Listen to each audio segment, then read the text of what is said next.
이제 오늘 복음으로 시작해서 성령으로 완성되는 믿음의 여정 두 번째 부분인데요.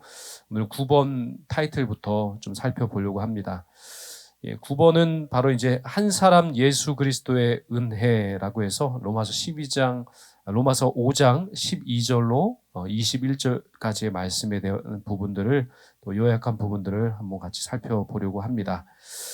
먼저 이 로마서 5장, 6장, 7장, 8장은 바로 그 사죄의 율성이라고 이렇게 한 단어씩 표현하면 바로 5장은 바로 사망으로부터 자유로운 삶, 그리고 6장은 죄로부터 자유로운 삶, 그리고 7장은 율법으로부터 자유로운 삶, 그리고 8장은 마침내는 바로 성령 안에서 자유로운 삶에 대해서 그렇게 핵심적으로 말씀해 주십니다.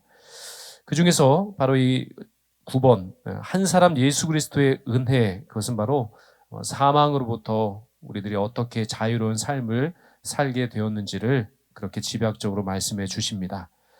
특별히 이 로마서 5장 12절로 21절의 말씀은 아담 그리고 그리스도를 유형론으로 표현해서 그렇게 집약적으로 그 한 사람 아담으로 말미암아 죄가 어떻게 세상에 들어왔고, 그러나 한 분 그 예수 그리스도로 말미암아 어떻게 우리가 정말 죄로부터 사망으로부터 자유롭게 되고 그 사망으로부터 그렇게 생명을 얻게 되었는지 그 말씀을 주시는 겁니다.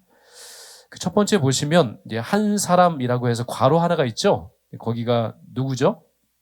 아담이죠. 아담 그리스도 유형론이라고 했으니까요. 그것은 바로 아담으로 죄와 사망이 비로소 세상에 들어오게 되었다라고 말씀하고 있고요.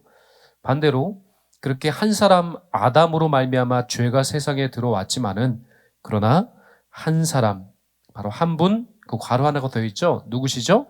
바로 예수 그리스도입니다. 예수 그리스도로 인해서 생명과 의가 우리 모두에게 주어졌다라고 분명히 말씀해 주셨습니다. 아담은 불순종으로 정죄를 이루게 했습니다. 정죄입니다. 그 괄호가요. 정죄입니다. 그러니까 불순종한 그것으로 말미암아 정말 죄인이다라고 하는 그런 일컬음을 받게 됐다는 겁니다. 정죄를. 그러나 예수님께서는 바로 이 괄호가 바로 순종입니다. 예수님 그 한 분이 순종하셨죠. 어디에 순종하셨냐면 하나님의 뜻에, 하나님의 섭리에, 하나님의 계획에 순종하셔서 바로 십자가를 통한 바로 의를 이루셨습니다.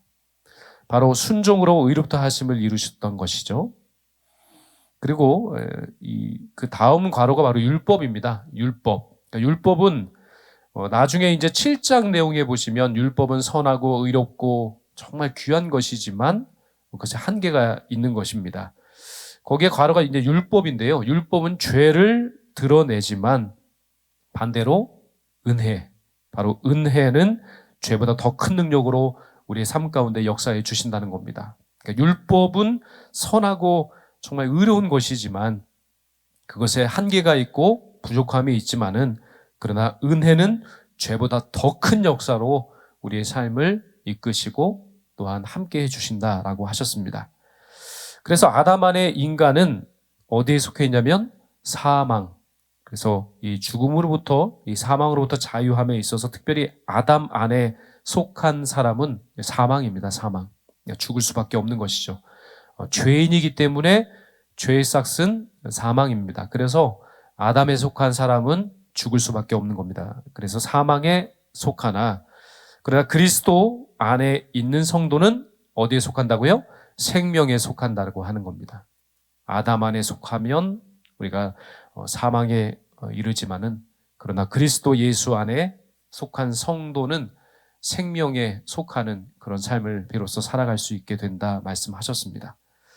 예수 그리스도의 그 한 분의 괄호가 순종입니다. 순종으로 얻은 뭐를 선물로 받았냐면 의를 선물로 받았다는 겁니다. 의를 선물로 받았음을 감사함으로 누려야 합니다. 이것이 바로 이신칭이 아니겠습니까? 바로 예수 그리스도의 그 순종, 그 십자가를 믿는 믿음으로 말미암아 바로 의의 선물을 우리가 받았습니다. 여기 계신 분들은 다 십자가를 믿는 믿음으로 의롭다 여기심을 받으셨죠? 그래서 의인입니다. 그러니까 내 스스로가 의인이라서 의인이 아니라 바로 그 예수님의 십자가 보혈과 대속의 은총을 믿는 믿음 때문에 의롭다 칭해 주셨고, 그리고 우리가 죄인이지만 그 죄를 가려주셨다는 겁니다. 십자가 보혈로. 그러니까 죄를 가리움을 받은 사람이 복이 있다라고 그렇게 다윗의 고백을 통해서도 말씀해 주지 않으셨습니까? 그리고 그 다음에 이제 10번, 바로 죄로부터의 자유, 본격적인 그 6장 내용을 말씀하시는데요. 5장은 사망으로부터 자유, 6장은 바로 죄로부터 자유입니다. 어떻게 자유로울 수 있는가? 자, 먼저 보시면 은혜, 그 앞에 가로 하나가 있잖아요. 은혜가 많다고 죄에 머물러 있을 수 없다는 겁니다. 이 말이 왜 나오냐면요. 죄가 많은 곳에 은혜가 있다, 은혜가 많다라고 하는 그런 그 성경 구절이 있거든요.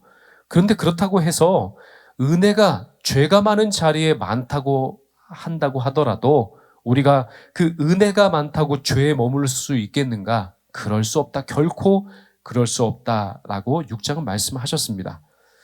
그리고 괄호가 바로 믿음입니다. 믿음으로 그리스도와 함께 죽고 어떻게 된다고요? 부활함으로써 죄의 죽은 자가 되는 겁니다. 그러니까 부활함으로써 죄에 대해서 죽은 자가 되는 겁니다. 참 놀랍죠?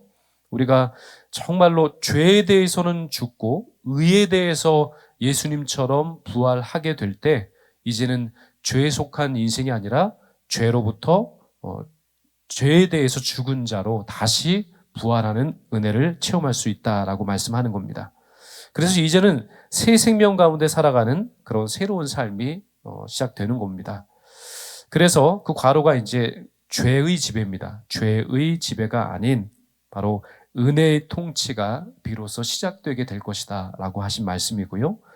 그리고 죄를 죽이고 그리스도 안에 새 생명, 바로 그 괄호가 생명입니다. 새 생명으로 거룩한 삶을 비로소 추구할 수 있게 된다라고 하는 겁니다. 죄로부터 자유로운 겁니다. 그러니까 여기 계신 분 중에서 나의 죄를 내 스스로의 어떤 의로운 행실로 깨끗이 닦아낼 수 있습니다. 저는 빨래를 잘하는 사람이라서 아무리 저의 옷에 더러운 것이 묻어도 제가 빡빡 문질러서 그 때를 깨끗이 씻겨내는 것처럼 나는 내 마음속에 있는 죄를, 그렇게 묵은 죄를 다 씻어낼 수 있습니다 라고 하는 분 한번 손 들어봐 주세요. 없네요. 예, 씻을 수 없습니다. 아무리 강력한 잿물로 그 죄를 씻어내려고 해도요, 절대로 그 죄가 씻겨지지 않습니다. 바로 예수 그리스도의 보혈, 예수 그리스도의 십자가 대속의 은총으로서만 비로소 그 죄가 깨끗하게 그렇게 잿물로 씻겨지지 않지만 바로 예수 그리스도의 대속의 보혈로 말미암아 그 죄가 깨끗하게 씻겨지는 줄로 믿습니다. 그래야 비로소 죄로부터 완전히 자유로울 수 있는 삶을 살아갈 수 있는 겁니다. 덧붙여서 바로 6장 15절로 23절은 이런 말씀을 합니다. 의에게 종이 되었다라고 하는 겁니다. 죄에게 종이 되는 삶이 아니라 의에 있어서 종이 되는 삶을 살아야 한다라고 하는 말씀이죠. 그래서 11번입니다. 우리가 누구에게 순종하느냐에 따라서 우리의 주인이 결정되는 겁니다. 우리가 어디에 우리의 머리를 조아리고 우리가 어느 분을 주인으로 모시느냐에 따라서 바로 우리의 주인이 비로소 결정이 됩니다. 돈에 고개를 숙이고 돈을 주인으로 섬기면 돈이 우리 인생의 주인이 되는 겁니다. 명예 앞에 우리가 고개를 숙이고 그 명예가 우리 인생의 주인인 것처럼 우리가 그 명예를 따라갈 때 그 명예는 바로 우리의 삶의 주인이 되는 겁니다. 마찬가지로 우리가 어느 것에 누구에게 순종하느냐에 따라서 우리의 주인이 결정됩니다. 예전에는 우리들이 괄호가 죄입니다. 죄의 종이었습니다. 죄의 노예가 되어서 질질 그 죄에 정말 종이 돼서 끌려다녔다는 겁니다. 죄를 짓고 싶지 않지만 자꾸만 죄를 짓는 겁니다. 죄를 생각하고 싶지도 않지만 계속해서 죄된 생각들이 떠오릅니다. 떠오를 뿐만 아니라 몸으로, 마음으로, 행동으로 죄를 짓는 모습을 볼 때마다 참으로 탄식할 수밖에 없습니다. 나는 죄의 종이었구나 라고 하는 생각이 들 수밖에 없는 것이죠. 그러나 이제는 그리스도 예수 믿는 그 믿음 안에서 우리가 누구의 종이 됐다고요? 의의 종이 되었다는 겁니다. 그 바로 의입니다. 의의 종이 돼서 이제 거룩함에 이룰 수 있게 되었습니다. 원래는 성경 말씀해 보시면 로마서 3장에 보시면 죄의 싹은 뭐라고요? 사망이었습니다. 그 괄호가 사망입니다. 사망이었지만은 그러나 더 놀라운 것은 하나님께서 우리 모두에게 선물로 주신 은사, 그 괄호가 은사입니다. 하나님의 은사는 바로 그리스도 예수 안에 있는 뭘까요? 생명입니다. 영생입니다. 바로 그리스도 예수 안에 있는 영생을 우리에게 선물로 주셨다라고 말씀하십니다. 그래서 괄호가 그겁니다. 자유는 방종이 아니라 바로 의의 종으로 살아가는 책임입니다. 우리가 진짜로 의의 종으로 살 수 있다면 그때부터 의가 바로 우리를 의인으로 여겨주시는 하나님의 의가 하나님의 의 바로 로마서 1장에 나오는 그 하나님의 의가 비로소 우리들의 인생을 이끌어가는 그런 추진력이 될 수 있다라고 하는 겁니다. 죄의 종이 아닌 의의 종으로서 내 힘으로 할 수 없었는데 의의 종이 됐더니 그때부터는 바로 매일 그 괄호가 성화입니다. 매일같이 그러니까 한 번에 바뀌지 않습니다. 매일 하루하루 사는 겁니다. 어떻게요? 거룩하게 바로 성화의 삶을 살아갈 수 있게 되는 겁니다. 의의 종이 돼서 이제는 하루하루 삶을 사는데요. 정말 의의 종이 돼서 이끌림을 받게 되면 하루아침에 다른 사람 되지 않지만은 조금씩 우리의 삶이 의로운 삶으로 변화되게 될 것이다 라고 말씀합니다. 그러면서 이어지는 것이 7장인데요. 7장은 무엇으로부터 자유라고 말씀드렸죠? 7장 율법. 율법으로부터 자유를 선언하십니다. 자, 그래서 율법의 본질과 한계에 대해서 7장 1절로 13절은 말씀하고 계시는데요. 그 첫 번째 괄호가 그래서 율법입니다. 율법은 하나님께서 주신 거룩하고 선한 법입니다. 얼마나 소중합니까? 하나님의 백성답게 살고 하나님의 자녀답게 살 수 있는 그 길을 인도해주고 우리의 삶을 잘 바라볼 수 있는 그런 몽학 선생님이에요. 그런데 그 율법은 하나님께서 주신 거룩하고 선한 법임에도 불구하고 그리고 죄를 깨닫게 하는 괄호가 거울입니다. 거울임에도 불구하고 그러나 인간은 죄된 속성이 있기 때문에 본성이 있기 때문에 오히려 하나님께서 선하게 우리를 가꾸어 가시려고 주신 이 율법, 이 괄호가 율법입니다. 오히려 율법을 통해 더 큰 죄를 짓게 되었다는 겁니다. 정말 거룩하고 선하게 살고 하나님 백성답게 살아가라라고 하면서 우리에게 주신 율법이었는데요. 그 율법이 도리어 저희로 하여금 더 죄를 짓게 만들었다라고 하는 겁니다. 그래서 괄호가 바로 율법은 죄를 드러내지만 구원하거나 생명을 주지는 못합니다. 율법이 우리를 구원해내거나 율법이 우리에게 영생을 주지는 못합니다. 그래서 이것이 바로 율법의 한계입니다. 율법이 만약 완벽했다면은 예수 그리스도께서 오시지 않으셔도 되었겠죠. 그러나 예수님이 비로소 이 땅에 오시는 성육신 하시는 그 성탄, 내일이 성탄절이잖아요. 그 성탄의 성육신이 있으셨기 때문에 그 율법을 완성해 주신 겁니다. 율법은 한계가 있고 그것이 완벽하지 않지만 바로 예수님이 이 땅에 오셔서 그 부족하고 한계가 있는 율법을 완벽하게 완전하게 이루어 주셨다라고 하는 겁니다.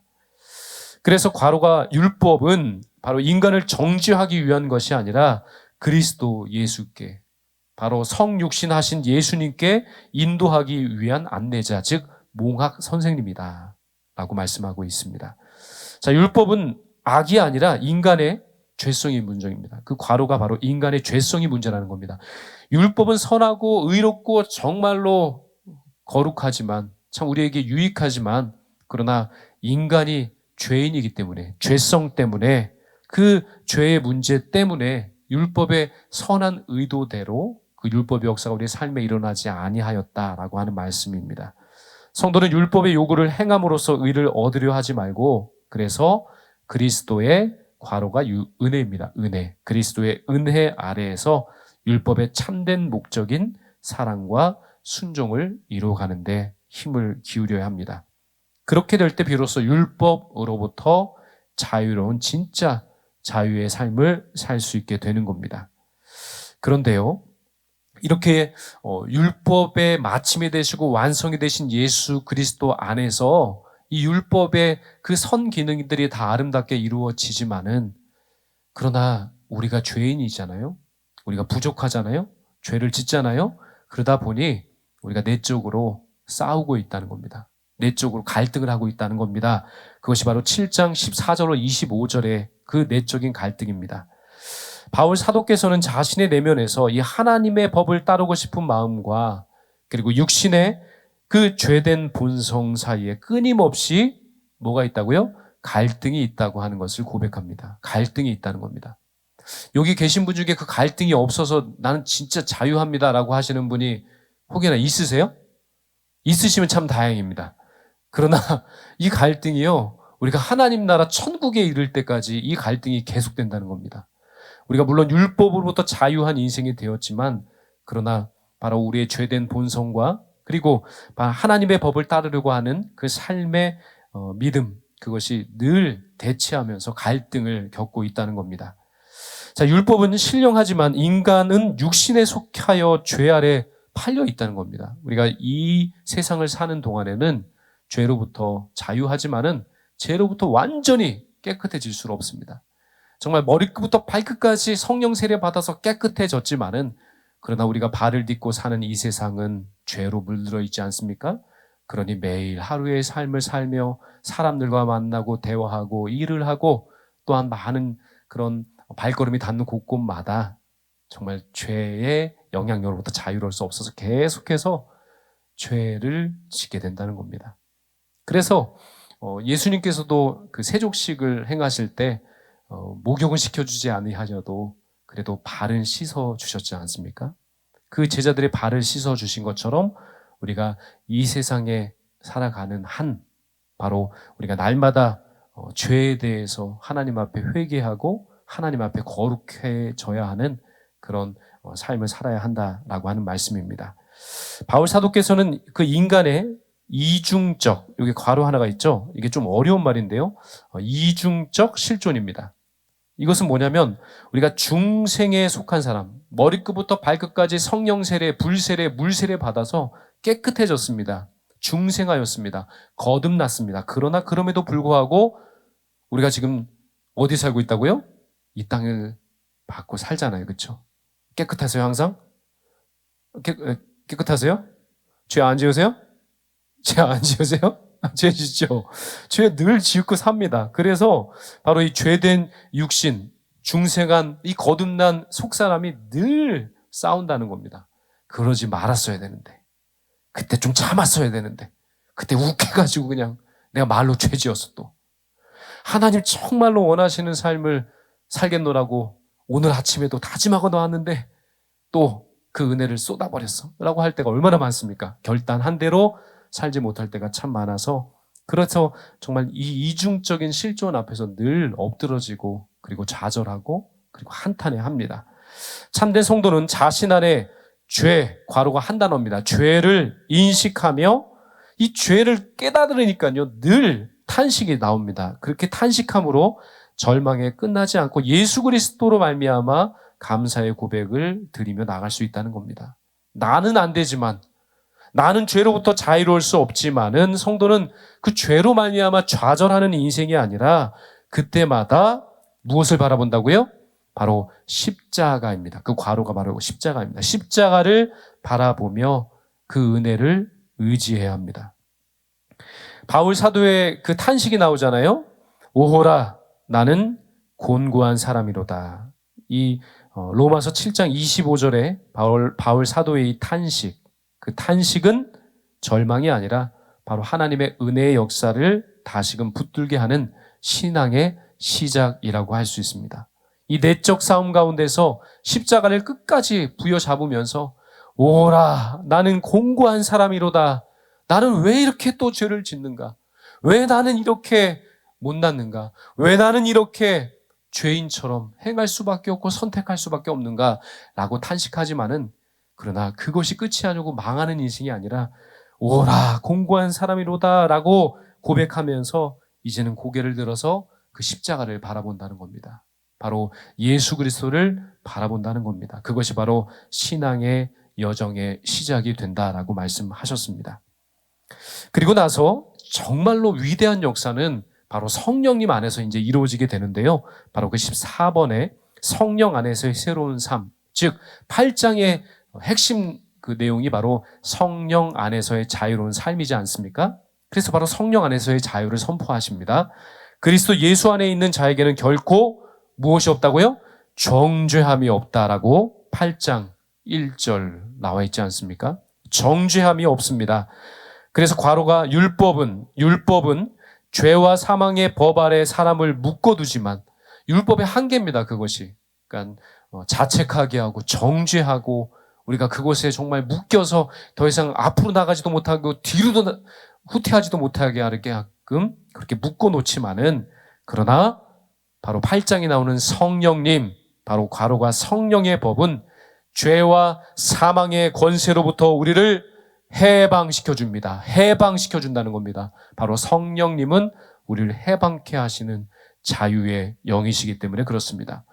자, 예수 그리스도의 죽으심과 괄호가 부활입니다. 그 부활을 통해서 바로 성령이, 그 괄호가 성령이죠. 성령이 우리 안에 거하심으로 새 생명의 삶을 살게 됩니다.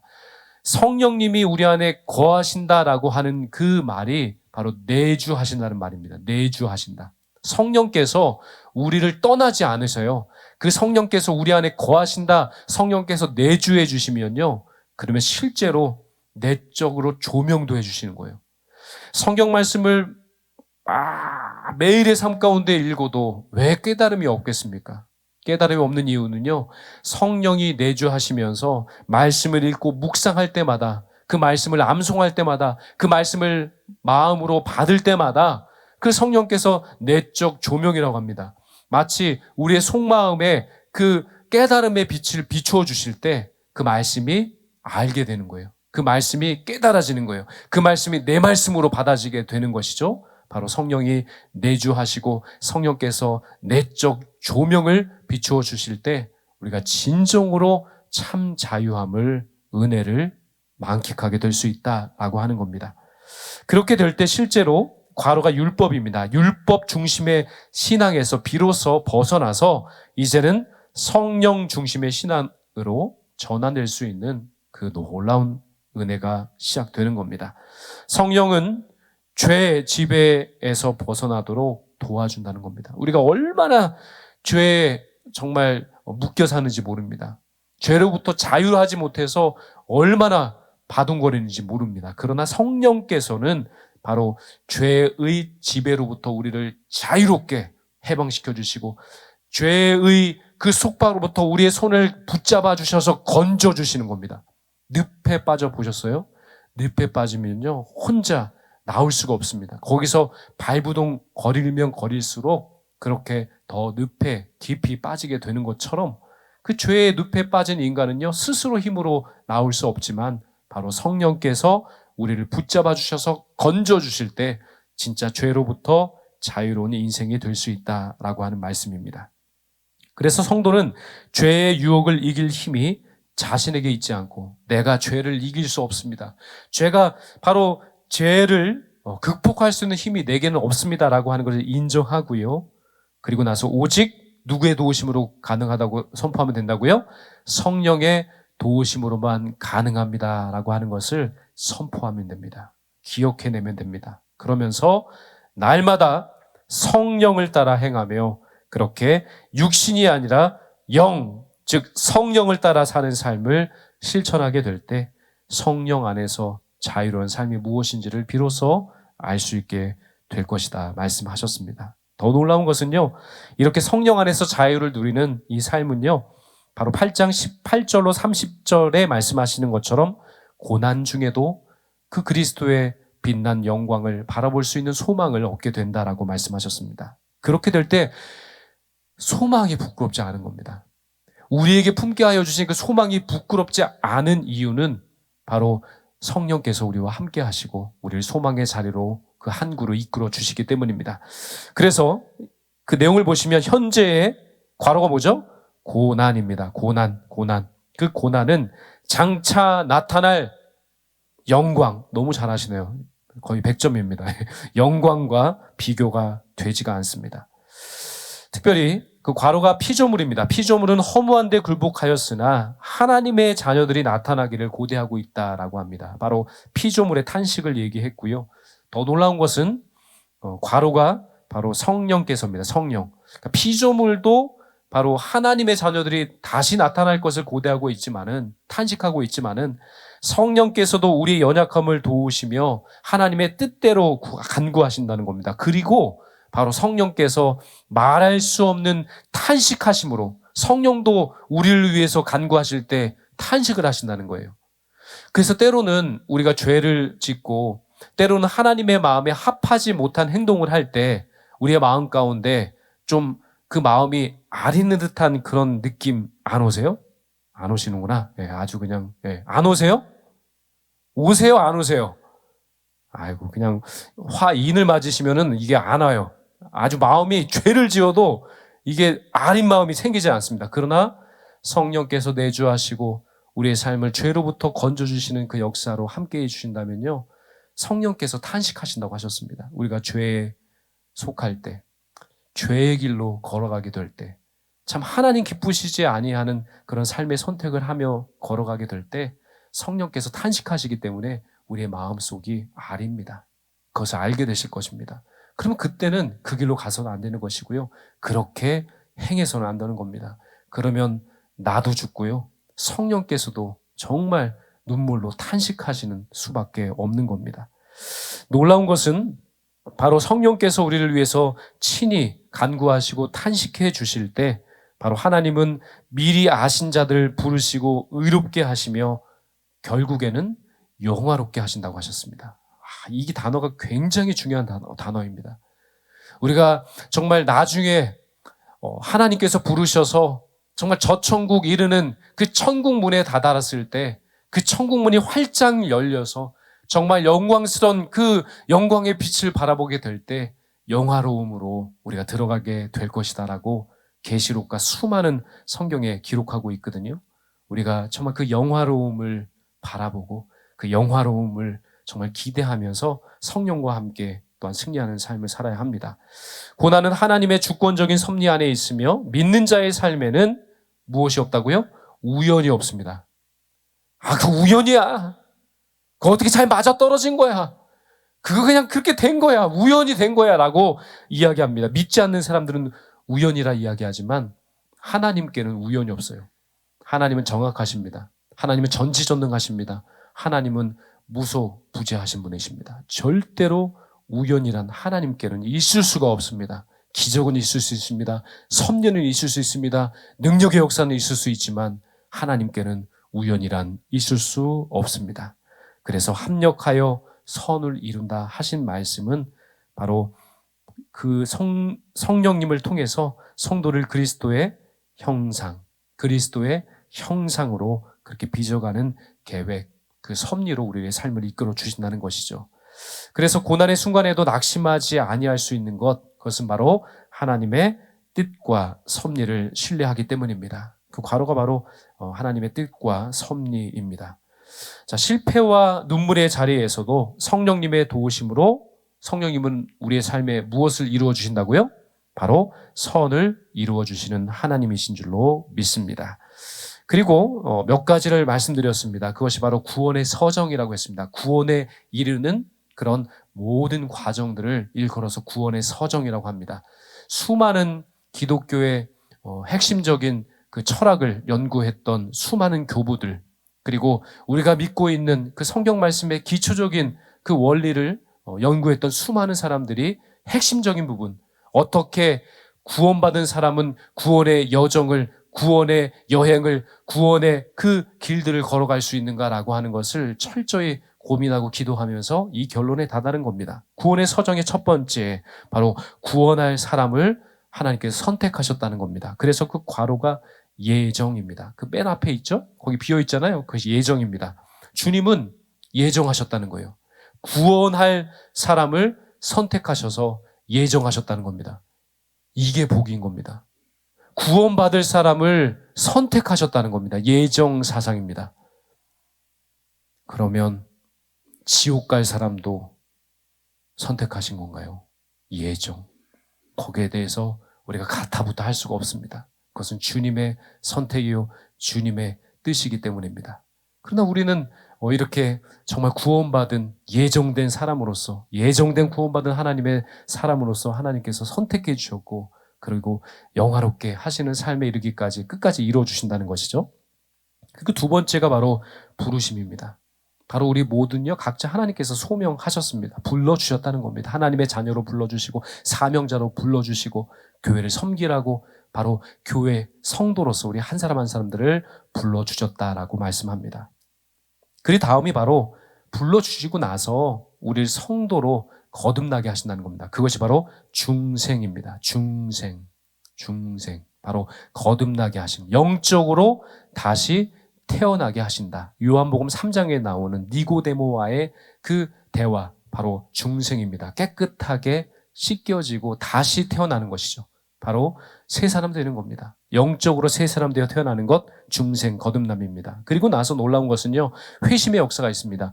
죄인임을 깨닫고 회개하게 될 때, 그때 눈물 펑펑, 짐승 포효하는 그런 눈물과 탄식 가운데 기도하게 될 때, 진정 회심의 역사가, 바로 바울 사도께서도 경험하셨던 그 회심의 역사가 우리의 삶의 자리 가운데 나타나게 된다 말씀하십니다. 그리고 놀라운 것은 신앙입니다. 내버려 두지 않으십니다. 바로 죄인임을 깨닫게 하시고 예수님을 믿는 믿음, 바로 이신칭의의 그 믿음 얻을 수 있도록 주님께서 우리의 신앙을 허락해 주시고 붙잡아 주신다고 하셨고요. 그리고 놀라운 것은 주님을 믿는, 십자가를 믿는 그 믿음을 주님께서 의롭게 여겨주셨다라고 해서 그 괄호가 칭의입니다. 의롭게 여겨주셨다는 겁니다. 의롭다 칭해 주셨다는 겁니다. 바로 의롭게 여겨주심. 더 놀라운 것은 그렇게 의롭게 여겨주셨을 뿐만 아니라 우리를 양자 삼아주셨습니다. 우리가 아들이 되었고 바로 딸이 되었다는 겁니다. 여기 계신 분들은 다 하나님의 아들이시요 하나님의 딸이심을 믿으시죠. 하나님의 자녀가 되는 권세를 받으셨죠. 왜냐하면 영접하셨기 때문에. 옆에 있는 분들 한번 보세요. 하나님의 아들과 하나님의 딸이 어떻게 생겼는지 한번 보세요. 딱. 예, 하나님의 아들이십니다. 하나님의 따님이십니다. 한번 해보세요. 선포 시작. 하나님의 딸이십니다. 하나님의 아들이십니다. 예, 그렇습니다. 양자됨. 바로 하나님의 딸 되시고 하나님의 아들이 되시는 그 역사를 이루셨다라고 하는 겁니다. 근데 그것이 그것에서 멈추는 것이 아니라 이제는 점차로 깨끗해져야 된다는 거죠. 우리가 발을 매일, 그렇게 더러워진 발을 매일 회개함으로 그렇게 씻어야 되는 것처럼 우리가 성화를 겪어야 됩니다. 점차 깨끗해진다. 여기 계신 분들은 전부 다 점차 깨끗해지고 있는 거예요. 성화. 점차 깨끗해지고 있는 거예요. 점차 깨끗해지고 있어요. 참. 얼굴이 참 이렇게 깨끗해지시고 계시고, 발도 깨끗해지시고, 마음의 창도 깨끗해지시는 거예요. 거기 막 덕지덕지 더러운 것이 끼어 있는 것이 아니라, 성화. 계속해서 성령께서 우리를 그 성도의 삶을 살아갈 수 깨끗하게 변화시켜 주신다는 것이죠. 그것이 끝나는 것이 아니라 이 성화를 계속 이룬다는 것은 어려워요. 우리가 죄인이기 때문에. 그렇죠? 그런데 놀라운 것은요, 견인입니다. 그 주차 잘못하면 이렇게 견인 당하시죠. 그렇죠? 당해보신 적 있으세요? 없으시구나. 저는 있습니다. 주차를 잘못했다가 견인 당한 적이 있었는데, 견인 똑같습니다. 이끌어 주신다는 거예요. 바로 우리를 끝까지 성화의 그 단계까지 이룰 수 있도록 우리를 그냥 내버려 두시는 것이 아니라 우리의 그 손을 꼭 잡으시고 그 권능의 오른손으로 우리들을 꼭 잡으시고 그렇게 끝까지 견뎌내고 의인의 신분을 잃어오르지 않고 구원받을 수 있는 그 자리까지 이를 때까지 천국 그 빛으로 인도하시는 그 주님을 따라서 끝까지 그 믿음의 길을 걸을 수 있도록 주님께서 우리를 붙잡고 견인해 주신다는 겁니다. 견인해 주시니까 우리가 끌려가는 겁니다. 우리 힘으로 되는 거 아니에요. 지금까지 혼자 달려오셨으면 넘어지고 자빠지고 정말 일어나지 못하는 거예요. 그러나 견인해 주신다고 했습니다. 우리가 그 빛 대신 하나님의 자녀답게 살 수 있도록 우리의 손을 꽉 붙잡고요. 혼자 뛰시는 것이 아니라 우리와 함께 걸어가시고 우리와 함께 뛰시고 우리와 함께 날아오르신다는 겁니다. 견인해 주신다고 말씀해 주셨습니다. 그래서 결국에는 제일 영광스러운 겁니다. 바로 영화입니다. 영화. 바로 완전히 거룩해져서 천국에 들어가 영원한 생명을 누리는 영화. 이 영화를 맛보게 하신다는 겁니다. 저는 정말 아주 예전에 강릉 바다에 빠졌을 때, 그 강릉 바다에 빠졌을 때 제가 그 영화의 그 문턱까지 갔었어요. 진짜 얼마나 빛난 그 빛이 제 앞에 펼쳐지고 정말 주님이 저를 기다리시고 천군 천사가 막 노래하면서 막 정말 대단한 그 영화, 그걸 제가 살짝 맛보니까 막 천국에 너무 가고 싶은 거예요. 진짜 영화. 그 영화에 도달하게 하는 것이요, 바로 예수님께서 십자가에 돌아가시고 우리를 구원해 주신 그 마지막 도착 지점입니다. 결과입니다. 천국에 들어가서 영원한 생명을 누리고 주와 함께 주님을 기뻐하고 찬양하면서 영원토록 살아가는 것, 그것이 바로 영화입니다. 이것이 바로 구원받은 백성이 살아가는 전체 인생, 응애요라고 태어나서 그렇게 주님의 백성으로 천국에 입성하는 그때까지 걸어가는 전적인 구원의 여정이 바로 구원의 서정이라고 할 수 있습니다. 그것을 다다르게 하시고 그것을 이루게 하시는 마지막 그 길까지 갈 수 있는 중요한 요인이 한 가지가 있습니다. 그것은 바로 로마서 8장 31절에서 39절에 약속하신 하나님의 사랑이 끊어지지 아니한다는 약속 때문입니다. 하나님께서 자기 아들을 아끼지 아니하시고 내어주셨으니 그 괄호가 사랑입니다. 사랑은 어떤 것으로도 끊어지지 않는다는 겁니다. 하나님의 사랑을 끊을 수 있는 세상에 어떤 것도 없다라고 분명히 선언하셨습니다. 환난이 있고 곤고가 있고 핍박이 있고 기근이 있고 적신이 있고 위협이 있고 칼이 있고 죽음의 위협이 있다 할지라도 그 모든 것도 그것으로 말미암아 바로 하나님의 사랑에서, 괄호가 하나님의 사랑입니다. 하나님의 사랑에서 끊을 수 있다고요? 없다고요? 끊을 수 없다라고 하셨습니다. 견인하시고 영화의 자리까지 이르기까지 우리가 끝까지 주님과 함께 행할 수 있는 것, 우리가 성도의 삶을 끝까지 살아갈 수 있는 것, 우리가 성화돼서 거룩한 영화의 자리까지 이룰 수 있는 가장 중요한 핵심, 바로 주님의 사랑에서 우리를 끊을 수 있는 것이 세상에 존재하지 않기 때문입니다.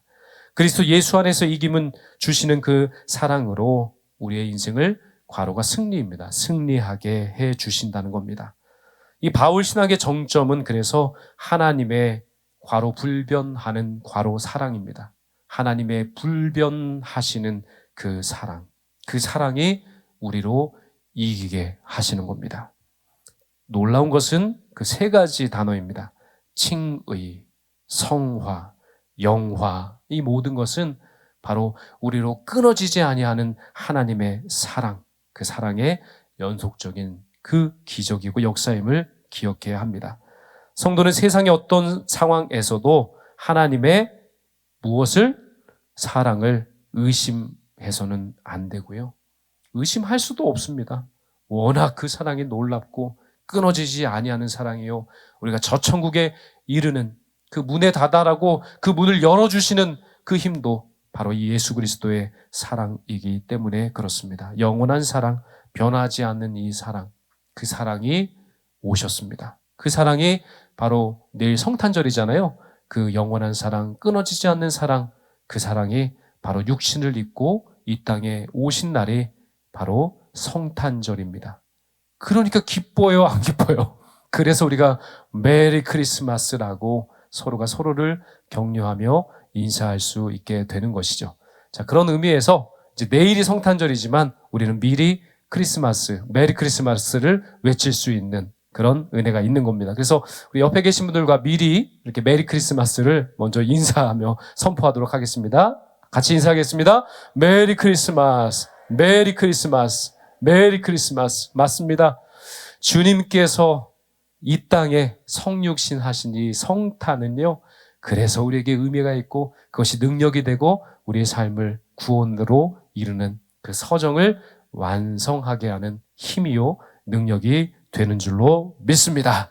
이제 로마서에 대한 전체를 우리가 살펴보았습니다. 이 말씀이 우리로 하여금 그렇게 주님 앞에 다다를 때까지 하나님의 나라, 하나님의 백성으로 그 천국에 입성할 때까지 우리의 삶을 끝까지 그렇게 끊어지지 않는 사랑으로 이끌어 주시고 함께해 주실 줄로 믿습니다. 그 사랑과 은혜를 앞으로도 영원토록 받아 누리며 그리고 그 사랑을 많은 사람들에게 전하며 사시는 그런 복된 인생 되시기를 주님의 이름으로 축원드립니다.